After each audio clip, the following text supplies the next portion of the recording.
Hi, this is Rob Polinick from C3 Method. I'm at Fitness Factory of Charlotte today, and as you can see, I'm on machine adductors, so we're doing legs. I want to share with you the technique I'm using on this machine, which is the first exercise of the day. I've done my warm-ups already, so I'm getting into my working sets. I'm actually going to be doing a technique called an overload eccentric. What's awesome about this machine is as I fail at the contraction, using these pads, I can actually use my hands and finish the contraction using my legs and whatever help I need from my hands. And then I can control the eccentric with just my adductors alone. So this is a great technique to push into extra failure when you want to get some extra intensity in your working sets. Okay, this will be the first of 2 working sets.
Whew.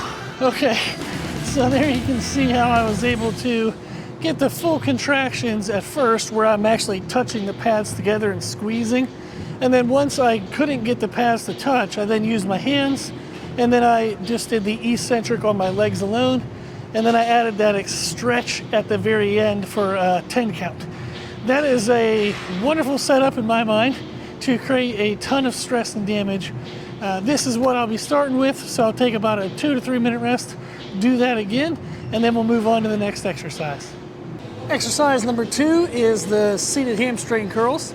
So you can see I'm starting with isolation movements. I started with the adductor, I'm doing seated curls here. Next I'll be doing leg extensions. I like to do isolation for the targeted areas in my legs that I want to grow the most before I get into my compound movements like leg press, squats, and things like that. When we do those larger movements, your biggest, strongest muscles are going to typically be the main movers. But if you do isolations first, specifically for where you want to be the greatest focus in the main compound movement, you'll get greater damage and recruitment out of that area. So for example, I'm going to be doing leg extensions and then going into a quad dominant compound movement. I'm planning on using the pendulum squat. We'll see if that's open. If not, I'll do a hack squat. But that is a full thigh movement that emphasizes the quads. But I can get greater quad emphasis by doing the leg extensions right before that big compound movement. So whatever you want to grow the most in the compound movement, you can actually do with isolation movements before the compound movement. So it's a little bit of a fun way to get more of a targeted growth out of the compound movement. Okay, so seated leg curls. What I'm going to be doing on this is a nice, slow, controlled motion. I want to make sure at the bottom I flex and squeeze, so that way during the eccentric on the way up, the targeted muscles, the hamstrings, are doing the work. I want to eliminate momentum. One of the mistakes you see people make is they just throw the contraction and it kind of like goes down and then it starts up quickly. Maybe they kind of slow it down, but that initial kind of jerk is what happens. We want to get rid of that. We want to squeeze, hold, and then slowly come up. I did 2 straight sets of 10 to 14 reps. On this technique, this set, what I'm going to do is the technique of that overload eccentric. On this machine specifically, there's a cam, a little extra arm over here that counterweights the ankle portion. I'm going to be using that to try to push up and help my concentric, but then I'm going to get rid of that assistance to make sure that the eccentric is still all hamstrings. So I'll show you a working set of that.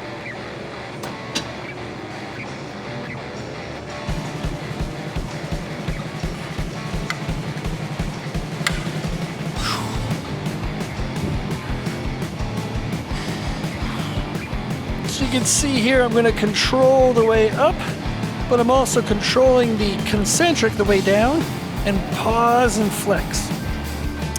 If I can't flex at the bottom, then I'm not really in control of the weight, and I would want to reduce the weight so that way I could get back under control.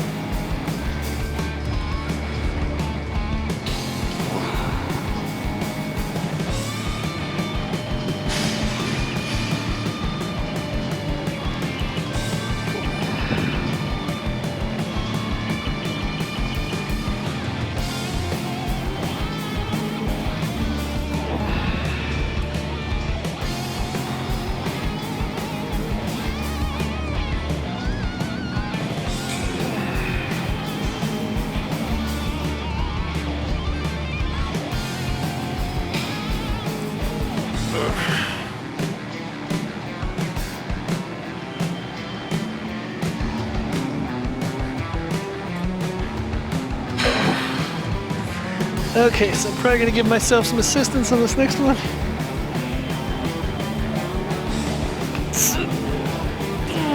Now I'll control. There we go.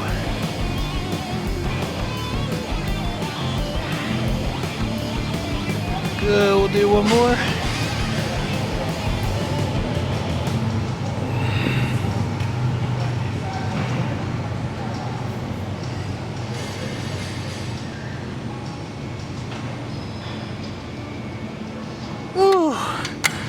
Okay, whew. Okay, so I like doing the overload eccentrics because the eccentric portion of any muscle contraction is actually stronger than our concentric portion. So rather than just taking the concentric strength to failure and leaving this extra potential damage of the eccentric strength, I like adding these eccentric overloads. So it's a great technique when you have a machine or some way of doing it. If you have a training partner, they can actually assist you on the concentric and then release the assistance for the eccentric. But when I'm by myself, I usually try to find little ways to get it done. But this is a great technique if you haven't used it before. I'm gonna take a 2 to 3 minute rest and do another working set of the same thing. I finished up the second working set on the seated leg curls. So now I'm here for the leg extensions. So the order so far has been specific to my needs. I want to really work on width to my legs from the front. So I started with the adductor. I did actually 2 straight sets and then 3 sets with those overloads. The hamstring curls I did next because I want to make sure I get a little bit of hamstrings in. However, my second leg day of the week is more posterior chain dominant. So I don't want to do too much, but I still want to touch them a little bit. I ended up doing 2 straight sets and then 2 sets with the overloads. I now would consider that basically I'm warmed up and I'm into the good part of the workout. Now I get into the bread and butter, the real part of what I'm here for today, which is my quadriceps. This is my quad dominant day. So I'm going to do a lot of work on the leg extension and then go right into a quad dominant compound movement, which I said was going to be the pendulum squat or a hack squat. By doing those back to back, it intensifies the quad stress and damage. And then also I tend to do more sets of these exercises, and I'll add extra intensifiers if I need to. But this is now what I would consider the heart of the workout. I want to take some time to talk about leg extensions because I often see these performed incorrectly and people are missing out on really good potential growth. I want to jump in and just go through a warm-up set with you. And what we want to focus on is what I talked about with the seated hamstring curls is that I want to get to the top under control. I don't want to go to the top and see like a bounce before I gather control for the eccentric.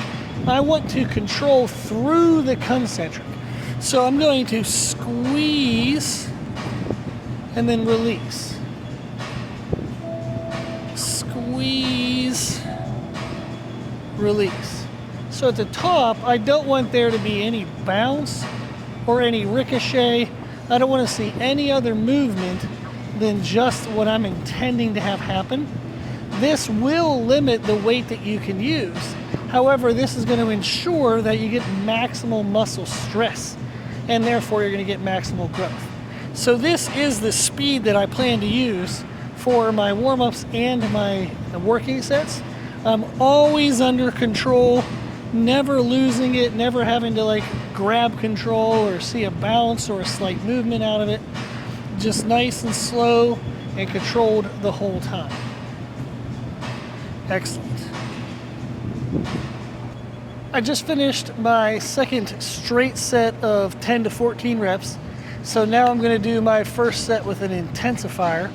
On the previous two exercises, I did the overload eccentrics. I can't really do that here on my own. So the other technique that I like to use is rest pause. I used a specific weight for my 10 to 14 reps.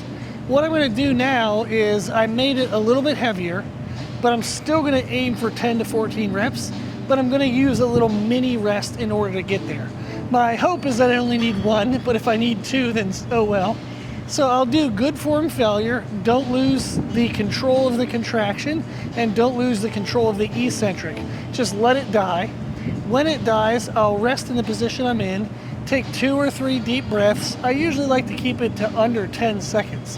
And then I'll do a couple more reps, and then if I need another break, I'll do another 10 seconds, a couple more reps, but my goal is to get up to in between 10 to 14 again, even though I added more weight. Okay, the challenging part of this is you're going to need to balance allowing the muscle to die.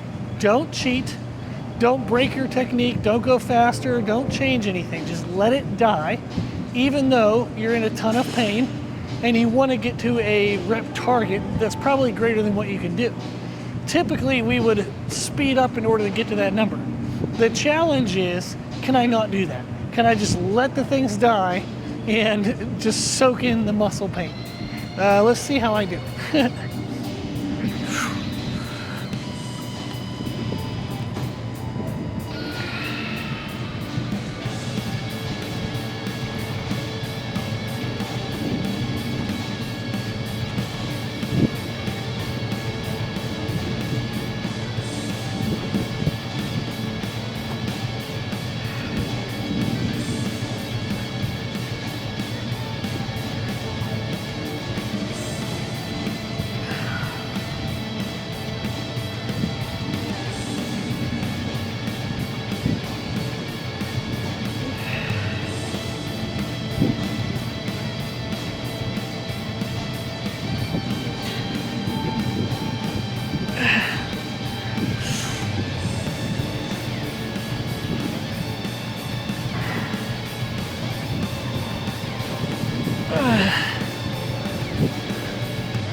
Let's try one more.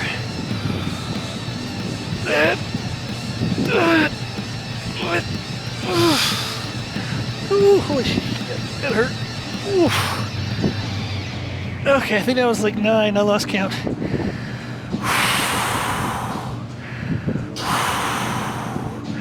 Okay, a couple more.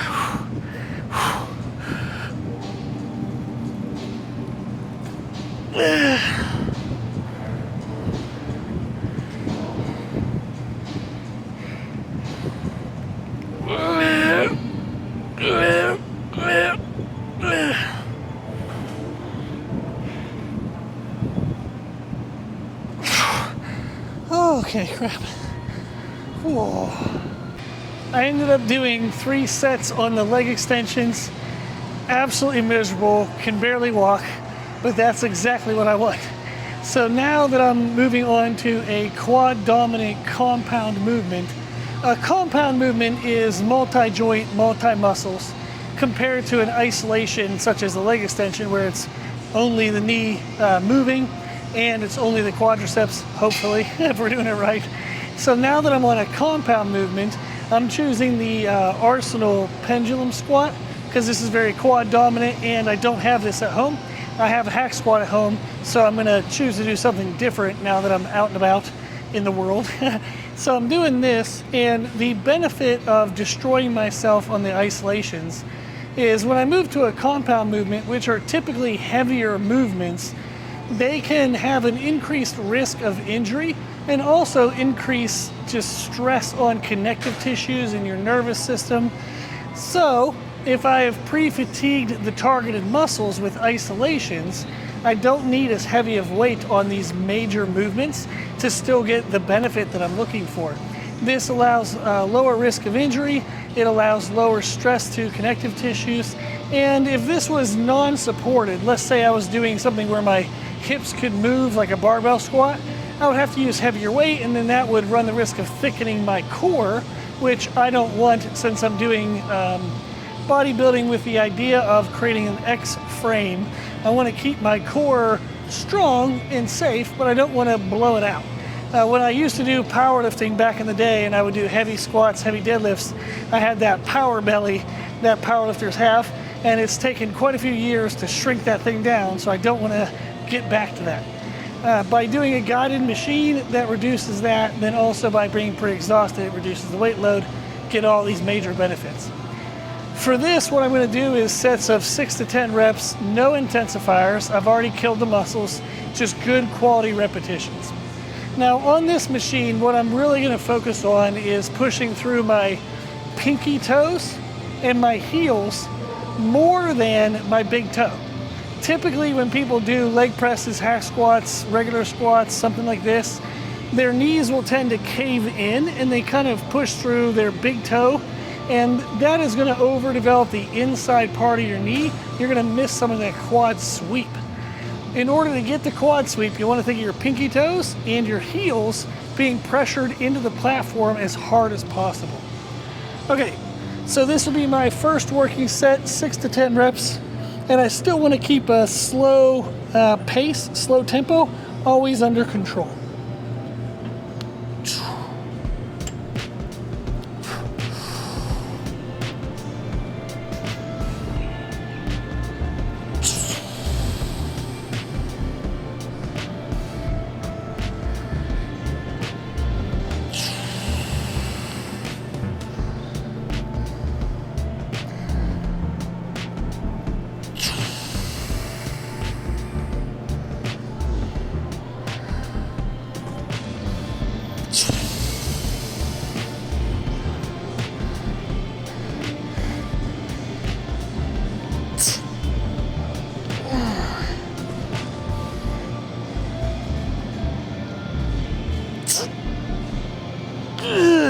Whew. Okay, that was dead. Oh, so you can see I tried not to overextend at the top. Oh, give me a second, get lightheaded. Whew. Okay, so try not to lock out at the top. I want to keep control, no momentum. I want to feel the muscle stretch on the way down, and then focus on contracting through that muscle on the way up. Okay, so I'm gonna use a timer on my phone, give myself 3 minutes, see if I can get probably, I usually like to do 3 or 4 working sets. We'll get one more and see if I pass out or not, and then we'll decide if we're gonna go for a third, and then I'll decide if I go for a fourth. I'll let you know what happens.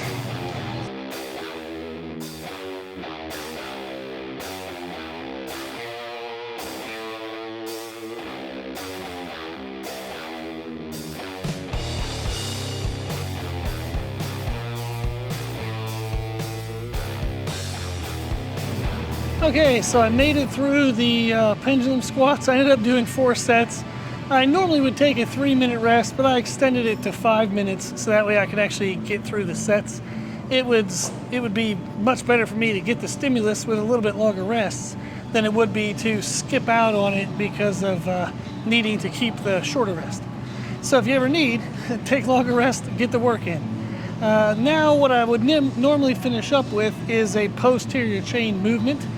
I often would pick RDLs, but since I'm struggling to not pass out, I probably don't want to be changing my torso position and doing anything too crazy. So I'm going to stay upright, and I'm going to do this machine. This is a kind of like a biangular 2-angle abductor. So I'm going to be pushing out but also down. This is a really good way to get that glute tie-in where it ties into the hamstring and quadricep. Now I have blue pads here because I like to extend the range of motion. On this machine, if I were to load up and get into position, there's already a gap, like a 6-inch gap, to where I could have already been loaded into that stretch position. So I like to use these pads, and I'll wedge this one in here, and then I push out of the machine and wedge this one in. And now my thighs are touching together and everything is pinned in. So as soon as I start to push out, there's loading. Since this is a little bit of a pain in the butt to get into, I like to use cluster sets. So I'll often set a rep target, say 10, 15, or 20 reps. I'll do that, then rest the machine, let it come together, count to like 10 seconds, do a couple more, count to 10 seconds, do a couple more. Sometimes I'll keep the pause in between, that 10 count, the same. Sometimes I'll extend it. Maybe I'll do a 5 count, the first pause, then a 10 count, the second pause, then a 15 count, the third pause. I just play around with the structure and have some variety each time I do it. So I'll do one cluster set of a bunch of sets. I get out, get something to drink, take a little bit of a break, and then I do it again. So this might be long, but I'll go ahead and show one of my normal cluster sets. I just threw a weight on, so we're just gonna find out how many reps this ends up being.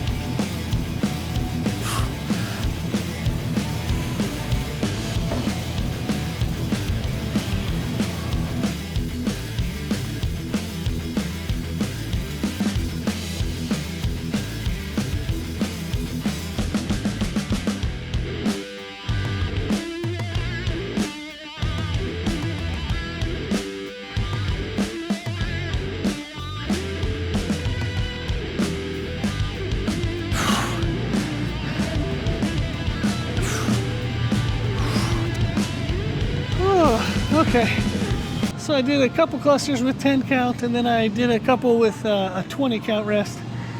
So very good, very painful, all isolated right into that tie-in area. So now I'll get up out, get a drink, and do a second cluster like that, and then that'll be the whole workout. Okay, so that was the whole workout. It was a really good day, almost passed out, which is fantastic.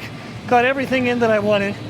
So the format is to start with isolation movements that target the key areas that you want to develop in your legs overall.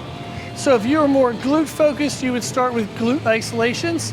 If you want to grow your hamstrings, hamstring isolations, quads, quad isolations, whatever your main target areas are within your lower body, train those with isolations first.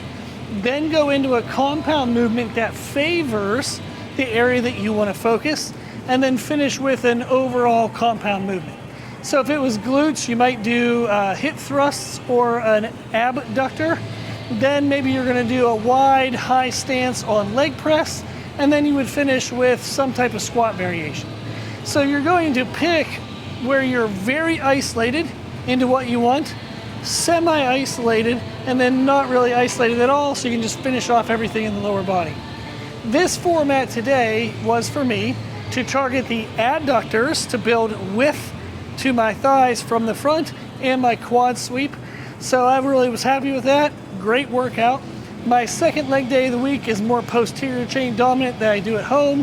It's hamstring curls, hip thrusts, some type of squat, maybe an RDL or something else in there. So I like to have my 2 leg days a week complement each other in the sense that there's some overlap, but there's some contrast as well. Hopefully this video was helpful. If you have any questions, put them in the comment section below, and thank you for watching.